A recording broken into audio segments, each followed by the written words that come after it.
ಕೆಲವು ಆಹಾರಗಳು by their very nature ಅದು ಕ್ಯಾನ್ಸರ್ ಪ್ರೊಡ್ಯೂಸಿಂಗ್ ಇರುತ್ತೆ. ಇದ್ರ ಜೊತೆಗೆ ನಾವು ಆರ್ಗ್ಯಾನಿಕ್ ಫುಡ್ ಅಂತ ನಾವು ಹೇಳ್ತೀವಿ. ಅಂದರೆ ಕೆಮಿಕಲ್ಸ್ ಹಾಕ್ದೇನೆ, ಕೆಮಿಕಲ್ಸ್ ಇಲ್ಲದೆ, ಪೆಸ್ಟಿಸೈಡ್ಸ್ ಇಲ್ಲದೆ ಬೆಳೆದಿರುವಂಥ ಆಹಾರ. ಇದನ್ನು ನಾವು ತೊಗೊಂಡ್ರೆ ಇದರಲ್ಲಿ ನಮಗೆ ಎರಡು ಥರ. ಒಂದು ಆ ಫುಡ್ಡಿಂದನೇ ಡೈರೆಕ್ಟಾಗಿ ಕ್ಯಾನ್ಸರ್ ಬರುವಂಥ ತಕ್ಷಣ ಏನಾಗಲ್ಲ.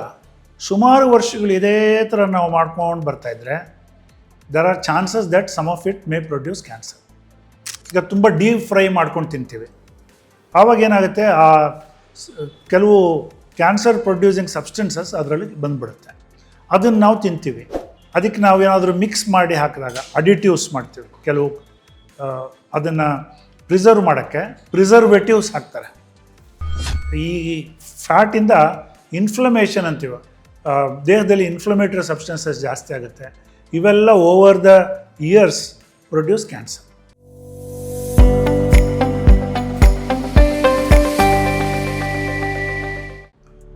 ನಾನು ಡಾಕ್ಟರ್ ರಾಧೇಶ್ಯಾಮ್ ನಾಯಕ್, ನಾನೊಬ್ಬ ಕ್ಯಾನ್ಸರ್ ತಜ್ಞ, ಸಂಪ್ರದ ಹಾಸ್ಪಿಟ್ಲಿಂದ. ಇವತ್ತು ನಾವು ಕೆಲವು ಆಹಾರನ ಕುಕ್ ಮಾಡೋಂಥ ಅಡುಗೆ ಮಾಡೋಂಥ ಮೆಥಡ್ಗಳ ಬಗ್ಗೆ ಕೆಲವು ನೋಡೋಣ. ಈ ಕೆಲವು ಕ್ಯಾನ್ಸರ್ಸು ಆಹಾರಕ್ಕೆ ಸಂಬಂಧಪಟ್ಟವಿರುತ್ತೆ.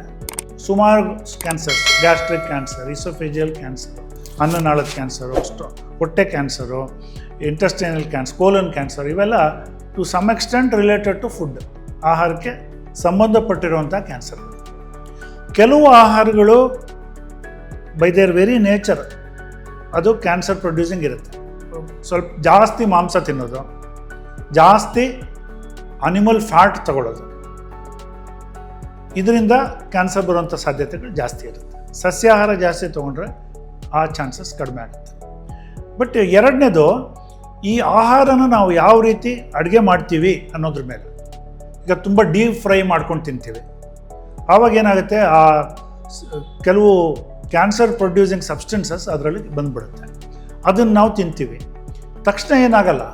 ಸುಮಾರು ವರ್ಷಗಳು ಇದೇ ಥರ ನಾವು ಮಾಡ್ಕೊಂಡು ಬರ್ತಾಯಿದ್ರೆ there are chances that some of it may produce cancer.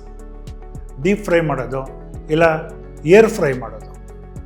So ಇದನ್ನು ಮಾಡಿದಾಗ ಎಗೇನ್ ಕ್ಯಾನ್ಸರ್ ಪ್ರೊಡ್ಯೂಸಿಂಗ್ ಸಬ್ಸ್ಟೆನ್ಸಸ್ ಅದರಲ್ಲಿ ಬರ್ಬೋದು. ಇದು ಒಂದು. ಸೆಕೆಂಡು, ನಾವು ಸ್ಟೋರ್ಡ್ ಫುಡ್, ಅದಕ್ಕೆ ನಾವು ಏನಾದರೂ ಮಿಕ್ಸ್ ಮಾಡಿ ಹಾಕಿದಾಗ ಅಡಿಟಿವ್ಸ್ ಮಾಡ್ತೀವಿ. ಕೆಲವು ಅದನ್ನು ಪ್ರಿಸರ್ವ್ ಮಾಡೋಕ್ಕೆ ಪ್ರಿಸರ್ವೇಟಿವ್ಸ್ ಹಾಕ್ತಾರೆ. ಕೆಲವು ಪ್ರಿಸರ್ವೇಟಿವ್ಸಲ್ಲಿಂದ ಆ ಕೆಮಿಕಲ್ಸ್ ಇರುತ್ತೆ, ಕೆಲವು ಅದರಿಂದ ಕೆಲವರು ಕ್ಯಾನ್ಸರ್ ಬರುವಂಥ ಸಾಧ್ಯತೆಗಳಿರುತ್ತೆ. ಇದ್ರ ಜೊತೆಗೆ ನಾವು ಫಾಸ್ಟ್ ಫುಡ್ ತಗೋತೀವಿ. ಫಾಸ್ಟ್ ಫುಡ್ ಅದನ್ನು ಯೂಶ್ವಲಿ ಫ್ರೈಡ್ ಇರುತ್ತೆ. ಯೂಶ್ವಲಿ ಅದಕ್ಕೆ ಯಾವ ರೀತಿಯ ಎಣ್ಣೆ, contaminated oil also they preserve, they keep it for some time, ಇವೆಲ್ಲನೂ ಮಾಡ್ತಾರೆ.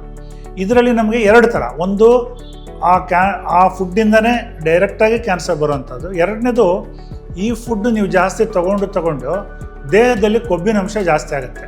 ಒಬಿಸಿಟಿ ಅಂತ ನಾವು ಹೇಳ್ತೀವಿ. ನೀವು ತೂಕ ಜಾಸ್ತಿ ಆಗುತ್ತೆ, ನಿಮ್ಮ ಎತ್ತರಕ್ಕೆ ನಿಮ್ಮ ತೂಕ ಜಾಸ್ತಿ ಇರುತ್ತೆ. ಆವಾಗ ಈ fat it can produce cancer. ಈ ಕ್ಯಾನ್ಸರ್ ಫ್ಯಾಟು ಕೆಲವು ಕೆಮಿಕಲ್ಸ್ ರಿಲೀಸ್ ಮಾಡುತ್ತೆ. ಆ್ಯಂಡ್ ಈ ಫ್ಯಾಟಿಂದ ಇನ್ಫ್ಲಮೇಷನ್ ಅಂತೀವಿ, ದೇಹದಲ್ಲಿ ಇನ್ಫ್ಲಮೇಟರಿ ಸಬ್ಸ್ಟೆನ್ಸಸ್ ಜಾಸ್ತಿ ಆಗುತ್ತೆ. ಇವೆಲ್ಲ over the years produce cancer. So ಇದು ಎಸ್ಟಿಮೇಟ್ ಪ್ರಕಾರ 30-40% ಕ್ಯಾನ್ಸರ್ಸು ಇವತ್ತಿನ ದಿನ ಕೊಬ್ಬು ಜಾಸ್ತಿಯಾಗಿ ಆಗುವಂಥ ಕ್ಯಾನ್ಸರ್ಸ್, ಒಬಿಸಿಟಿ ರಿಲೇಟೆಡ್ ಅಂತ ನಾವು ಹೇಳ್ತೀವಿ.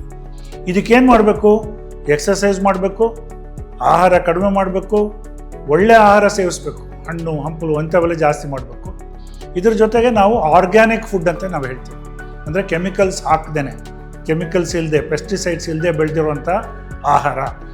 ಇದನ್ನು ನಾವು ತೊಗೊಂಡ್ರೆ ಕೊಬ್ಬು ಜಾಸ್ತಿ ಆಗದೇ ಇದ್ದರೆ ದೇಹದಲ್ಲಿ, ಆವಾಗ ನಮಗೆ ಕ್ಯಾನ್ಸರ್ ಬರುವಂಥ ಸಾಧ್ಯತೆಗಳು ಕಡಿಮೆ ಆಗುತ್ತೆ. Thank you. ಲೇಟೆಸ್ಟ್ ಹಾಗೂ ಇಂಟ್ರೆಸ್ಟಿಂಗ್ ಸುದ್ದಿಗಳಿಗಾಗಿ ಬಾಸ್ ಟಿವಿ ಕನ್ನಡ ಚಾನೆಲ್ನ ಸಬ್ಸ್ಕ್ರೈಬ್ ಮಾಡಿ. ಹಾಗೆಯೇ ಬೆಲ್ ಐಕಾನ್ ಪ್ರೆಸ್ ಮಾಡಿ. ಇದರ ಜೊತೆಗೆ ಫೇಸ್ಬುಕ್, ಇನ್ಸ್ಟಾಗ್ರಾಮ್, ಎಕ್ಸ್ನಲ್ಲೂ ಮಿಸ್ ಮಾಡದೆ ಫಾಲೋ ಮಾಡಿ.